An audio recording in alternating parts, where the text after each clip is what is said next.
now I'm hot, they all on me. Back then they didn't want me, now I'm hot, they all on me. Back then they didn't want me, now I'm hot, they all on me. Back then they didn't want me, now I'm hot, they all on me. Back then they didn't want me, now I'm hot, they all on me.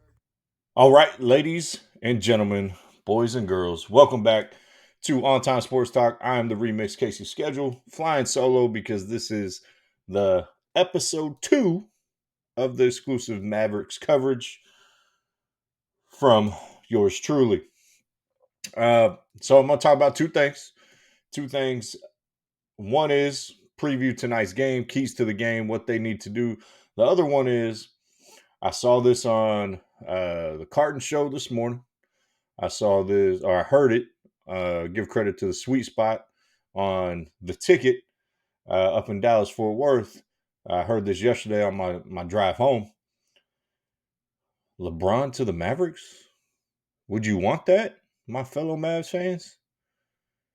We're going to answer that question. Why or why not? Positives and negatives. But let's start with Clippers, Mavericks, Game 5.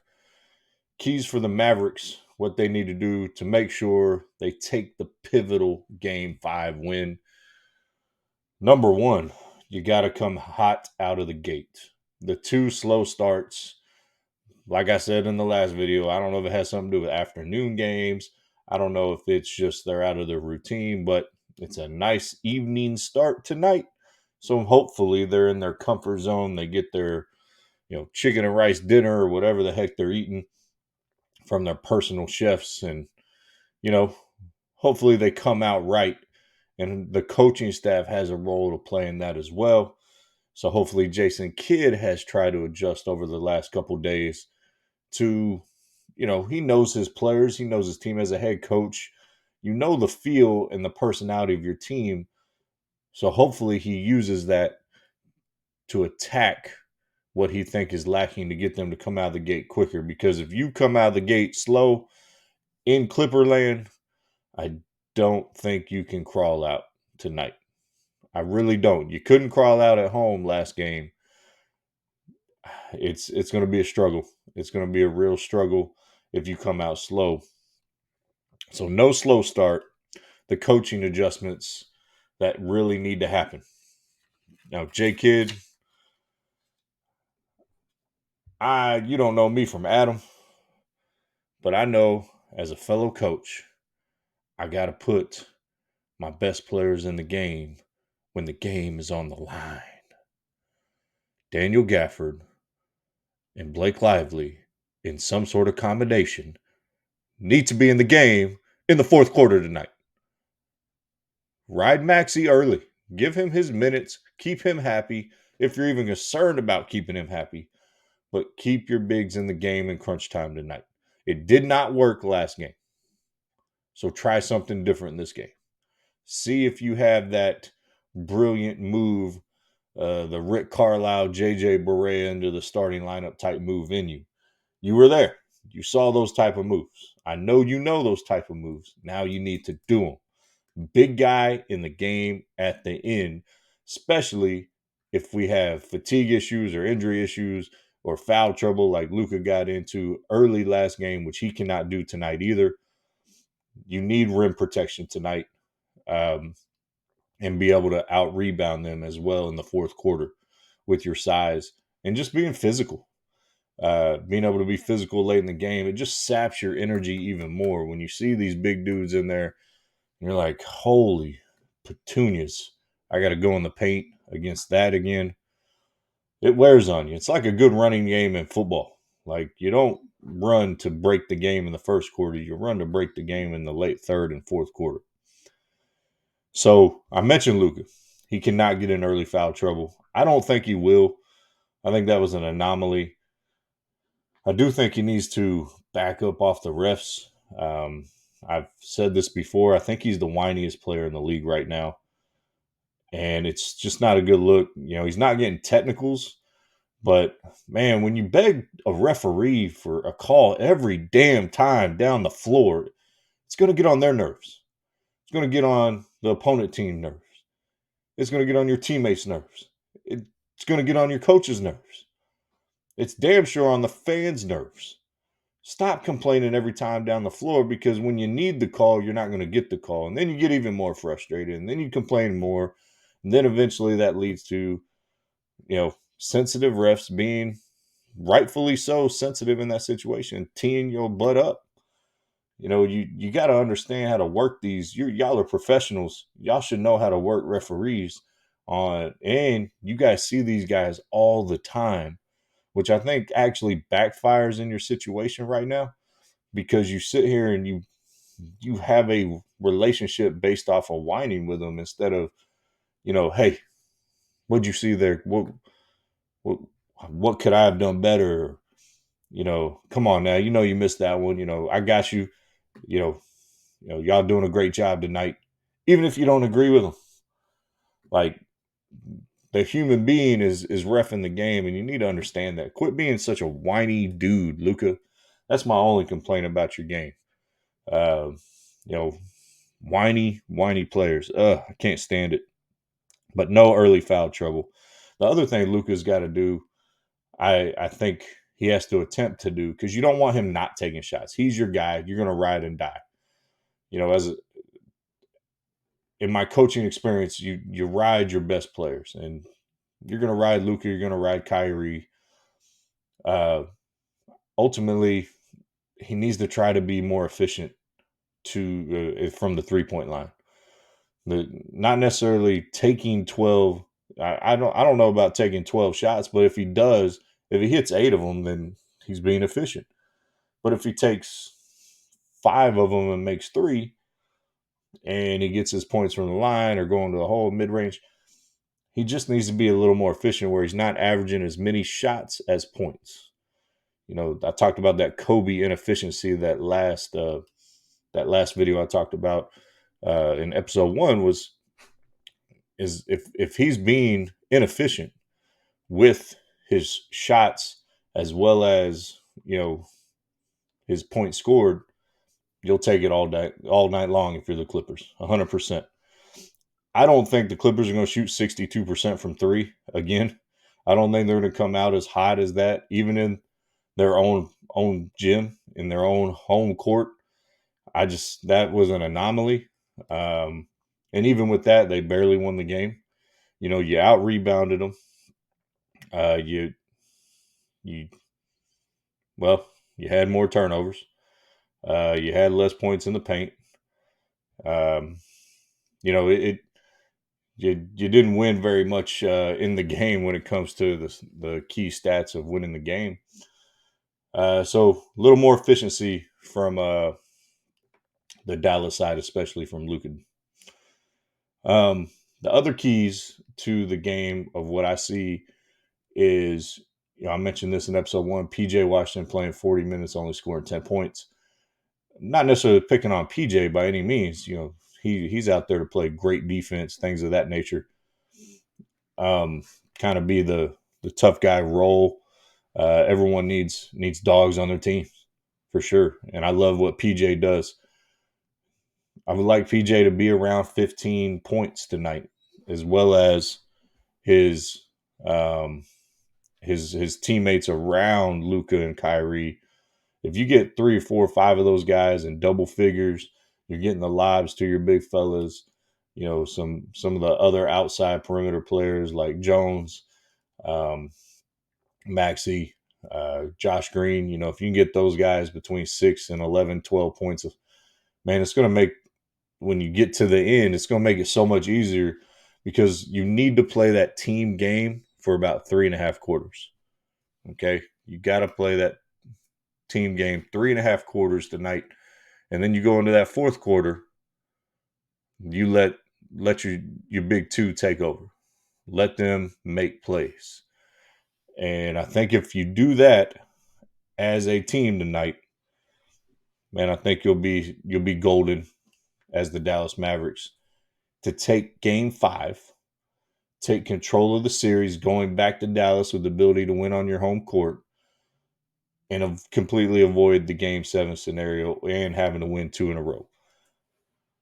It's a huge game tonight, 100% massive game. And I'm looking forward to see what they end up doing. All right, I'm going to talk about this other story I talked about at the beginning. LeBron James to the Mavericks. Is it asinine to think about? No, it's really not. He loves Luka Doncic. He played with Kyrie, won a championship. Kyrie really won him a championship. I think LeBron would entertain it, but I don't think Bron is leaving the Lakers. His life has settled there at 39 years old. His company's there, his business is there. He likes being in LA. His kid is going to college there. The interesting question is, let's say you're Dallas Mavericks, you have a second round pick and Bronny's on the board. And LeBron said he wants to play with him. Would you take him if you knew LeBron was actually coming? You have Kyrie, you have Luka. Maybe you beat the Clippers and you lose in the semis, or maybe you lose where I predicted them to get in the Western Conference Finals. You're like, man, we're that one guy. Now, LeBron coming to the Mavericks, one, I'm not in favor of it as a fan. Uh, I don't want that championship to be attached to LeBron. This isn't part of my LeBron disdain or LeBron hate. But when Dirk won that title, like, it was so special because Dirk did it. After all the years and trials and tribulations of getting swept in 06, and then the first round exit against the Golden State after being the number one seed and saying they wanted Don Nelson in Golden State. And, you know, that was one of the most embarrassing times to be a Mavericks fans other than the 90s. You know, the story would be LeBron James. Like, you can see Casper stretching there in the background. But the the story would be LeBron James won another one, not Luka won his first. Not Kyrie. Kyrie wouldn't be the story if it was with or without LeBron. And it doesn't matter the performance in the finals. Luka would probably be the MVP, but it'd be like, oh, LeBron got that other one. And then that whole BS GOAT discussion starts again with him and Jordan, which there's no discussion in this podcast. Jordan's the GOAT. But I wouldn't want it. I wouldn't want to see him come here, to see him, he brings so much. He's 39 years old. He averaged 26 points. All right. 26 points. And so, and damn near, 26, 8, and 7, I think it was about. And so, sorry, my pup is whining right here. So I don't think you entertain it. Even if it would essentially guarantee you a championship, it just he loves this bone. He freaking, I think he like dreams, like he's in love with this thing. So, as you can see, but don't do it, Dallas. I think one of them would. You ask the question, but then you kind of evaluate everything with the situation, and I don't like it. I don't like that scenario. Don't bring James and his parade here, his entourage. Don't draft Bronny James. He's not worth the draft pick. I mean, you're going to draft a guy in the second round who averaged 4 points at USC, not a dominant team. I mean, I don't think his talent is there right now. I think he needs maybe a year or two, maybe 3 in college to develop to see if he would be ready for the NBA. And that's a big if in an evaluation of talent. I wish the best for the kid. Scary a couple years ago, but LeBron James to the Mavericks, and I don't do it. Dallas, don't do it. Nico Harrison, don't do it. Whoever the owner is now with the majority owner, because it ain't Mark no more with the Sands company, don't do it. I know it's tempting with jersey sales, and it would bring fans, and your season tickets would probably go through the roof if they're not already. No. LeBron James in the Dallas Mavericks uniform, that has sailed. Don't bring him here. We love the savor, the flavor of 2011 of smashing the super team that was Dwayne Wade, Chris Bosh, and LeBron James. So, yeah, don't like it. Don't like it. So tonight, I still think the Mavericks are in a good position to win the series against the Clippers. I think they'll be going on to round 2 by Sunday, because I think Game 7 is Sunday in the afternoon. Lord knows with our afternoon issues. Hopefully that doesn't happen. But yeah, we'll see what happens. I think the Mavs take tonight's game, because I don't think the Clippers can sustain what they wanted or what they did last game. I do think they are a better team without Kawhi playing. It frees up Harden. It frees up, Paul George and kind of those other guys to make some plays. I think it gives more opportunities for the big man down low and Zubac. And, that kind of scares me a little bit, but they're not shooting 62% from the floor and 53.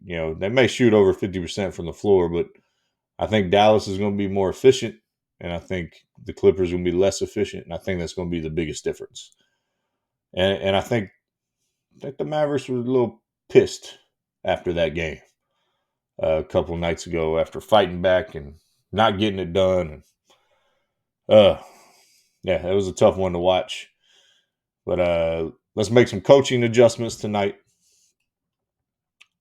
Let's be a little more efficient, and let's play a team game until it's time not to play a team game. Strategically, that's all you got to do. All right. I think that's going to wrap it up for this particular episode 2 in the books. As a summary, LeBron, don't come to Dallas. Stay in LA. We don't want, no, we don't want it. All right. Even if it guaranteed a championship, if like it was guaranteed in, like, if Jesus himself came down and was all like, if LeBron James signs with Dallas, you win a championship. No, don't do it. Let's do it on our own. And my prediction, I think the Mavs are going to win. I think it's going to be about 115 to about a 107 game tonight is what I'm thinking about what the final score is going to be. All right. Appreciate y'all listening. Episode 2, that's a wrap. Peace. Love y'all.